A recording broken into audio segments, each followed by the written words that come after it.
all the innovators who think that their innovation is great should get in touch with him. If you need a middleman, you can talk to me. So, because we will go ahead immediately to the next level. I am talking about Intel, and I am talking about Shiva, Mr. Ramamurthy Shiva Kumar. We have been working with Intel for the last more than 5 years, and very, very happily and without any conditions. That's the best thing, because that's very, very important. Almost all our projects, unconditionally, they have been supporting in whatever capacity they can, and more so in spirit, certainly in many cases. They have always been with us for the last at least 4 or 5 years. Even in Manthan, they have been supporting us. And Shiva himself has been personally involved in our activities, and while the speech was going on, we were still talking about some projects there beside him. I would like to invite him to address you and share some of his thoughts, because Intel has always worked at the grassroots level, especially in education with the schools. There are 250,000 panchayat. That is a challenge for Intel. Do you have any script for that? And there are 2.6 crores MSMEs, again at a grassroots level. Is there any solution there with you for that? I invite you. Good morning. It's filling up. Okay. Coming to DEF's events or Manthan always feels very comfortable, because it's an area that we are quite comfortable with, contrary to what you might think from a global MNC. Mainly because a lot of our learnings for the future tend to come from doing activities somewhat unconditionally, just like Osama said. So for me it's very personal. Actually, I sent my son, my 16-year-old son, off to Chanderi, and he spent 2 weeks there last summer. And that in itself is a story, so I won't get into that too much. But the learnings he had as a 16-year-old, going out and spending time and working in terms of how ICT and various other interventions can help rural communities, has, in my opinion, the roots of what's one of the big trends that is happening in our society. Mr. Halim talked about innovation, and if I stare at this board and the number of logos here, gives us great hope that there is no shortage of creativity and innovation in the country. These are all little indicators, but these things all add up. What I just want to touch upon is, I was going to say some other things, and then in this introduction, Osama brought a few other thoughts into my head, and I'll talk about that. So if some of you lived in India in the late 80s, we all know how much entertainment we could get out of our homes. If you had television and you had an antenna hanging out of your window, you know how much choice you had. And then in the early 90s, and in those days, there was a very interesting process for anybody who was to create content in this country, which is you went and queued outside the powers to be on Parliament Street to get your program inserted into one of the Doordarshan slots. If you ever made it to the front of the queue and you actually made the cut, I think you got to produce 13 weeks, 13 programs. Your creative juices could be extended to only 13 weeks. And if you managed to get that slot and you got your program for 13 weeks, you got back in the queue. And the next 5,000 people went before you got another slot. And for us, most of us who grew up in that kind of thinking, the idea that it could be any different never actually occurred, I'll be very honest. We thought that's the way things worked, that you went and stood outside a government office and some well-meaning sarkari person gave you permission to do things. We didn't know any better until a combination of things unknown to the government happened in the early 90s. The millions of entrepreneurs around the country strung wires, connected all our homes up. Nobody knew what was going on. They pulled signals that were available for free. I think it was first BBC and then CNN and a few other not so savory channels that got piped to your homes. And before the denizens of power could realize what was going on, they had connected millions of homes with lots of random stuff that used to come through the idiot box. Now, the story here has little to do with all of those initial wave. The story here has to do with content. What that suddenly did in the next 3 years is that these 5,000 people who were queuing outside the Ministry of Information and Broadcasting now did not need to queue up there. They could just go and get a slot in one of these channels that were suddenly starting to become available to them. So in some ways, if you fast forward that 20 years to where we stand today, I think our thoughts and feelings about infrastructure in this country were very different even a year back, because we are still in that period of anticipation on when we can actually start delivering digital content. So for the next 3 seconds, I will allow you to celebrate the fact that we actually have wireless broadband spectrum that has been issued to people so networks can get built out. And as private industry usually does, there are very real and monetary reasons for you to go and invest and build infrastructure out. For those of you who don't know, the private industry in this country spent $23 billion to get the spectrum that was given out in June.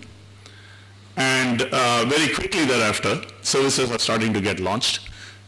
You know that in the last month, two private operators have started 3G service.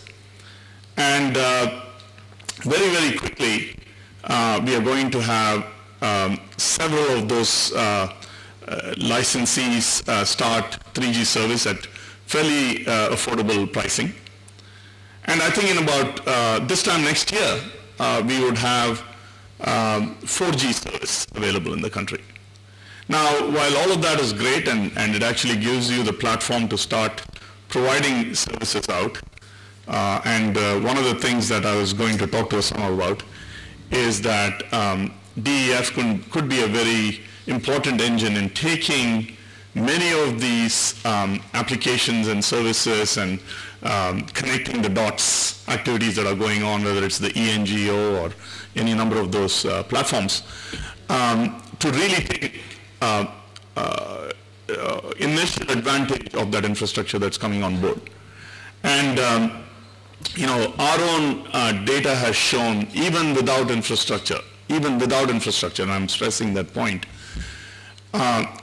digital information and application consumption in this country, people who are using the information, is growing twice as fast in tier 3 cities, tier 4 cities and beyond than in the large cities. It's growing more than twice as fast. So very quickly, we are going to run out of bandwidth. We are going to run out of the capacity of 3G and 4G services in this country to drive the application that this country is going to use. And the reason I say that is that, like with most other things, we are going to leapfrog. You know that we completely leapfrogged landline phones, right? We had no sense of, there's an entire generation in this country that actually doesn't know what a landline phone is. And similarly other technologies. I think a similar thing will happen when it comes to content, which is, if you look at the last 15 years of digital content, things have been a little bit sequential. There was text content, then it became a little bit more graphics content, then it became richer graphics content, and then it became video. That is kind of the progression of what happened around the world. The fact that we are doing it 15 years later, I think India is going to leapfrog that content, which means that cheap phones are going to hit the market that are going to let you very easily capture video and send it out just as easily people make a phone call today. It's going to be 2 or 3 button pushes. People are going to record little pieces of conversation and ship it to other people. And it's going to be the most natural way for people to communicate. And this is not science fiction. This is going to happen. This is going to be available in 2,000 rupee phones. And as a result, the demand on the infrastructure that we have built is going to, in 3G and 4G, going to run out very quickly.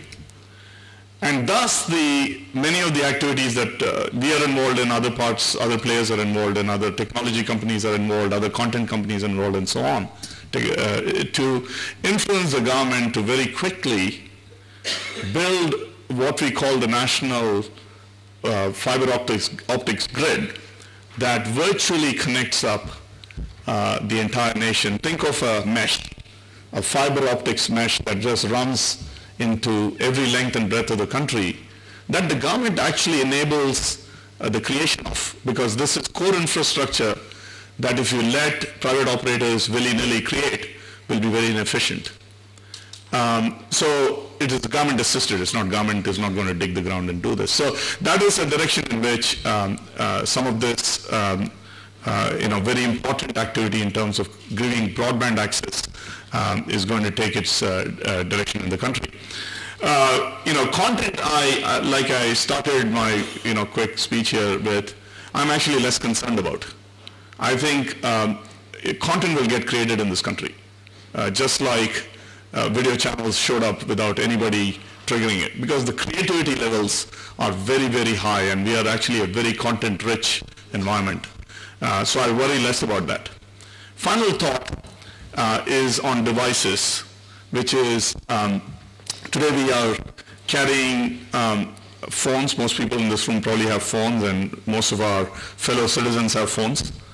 In the next 3 to 4, maybe 5 years, the average Indian is going to have 3 devices in their hands. And very quickly, a lot of this is going to go down the pyramid, right? In the macro sense, it's actually hard to see how that is going to happen. The reason it is going to happen is that your ability to use that technology to enable your life, no matter which part of the socio-economic pyramid you're in, is going to very quickly accelerate. And I will leave that thought in your head with an example of experience that a company had recently that was shared with me. A very large Indian company, perhaps the largest, that sells hygiene products. I'm deliberately leaving the name out of this. And they do very, very deep research into the market. And they talk to every segment of society. And there's one of the researchers was out in a village and was actually talking to a woman who was obviously a destitute woman, didn't have shelter over her head. And he actually was asking her if she used any products. And she said, yeah, and pulled out 3 different personal care products, including a soap and a toothpaste and whatever. And this is a destitute woman. What shocked the researcher was the soap that that woman pulled out. And again, I'm going to leave the brands out because then it gives too much away. So the particular soap that that woman pulled out was designed by that company for typically a segment of people that are probably SCCB, if that term means anything to you. So think of maybe not the richest people in the country, but the next segment. So it was really designed for that segment. And here was a destitute woman in a village who said she uses that soap regularly. So when this person asked her, how come she didn't buy this other cheaper soap, or the cheapest soap that is meant for people of her category, she said, that's for poor people. So I think we all have to think about that. Thank you.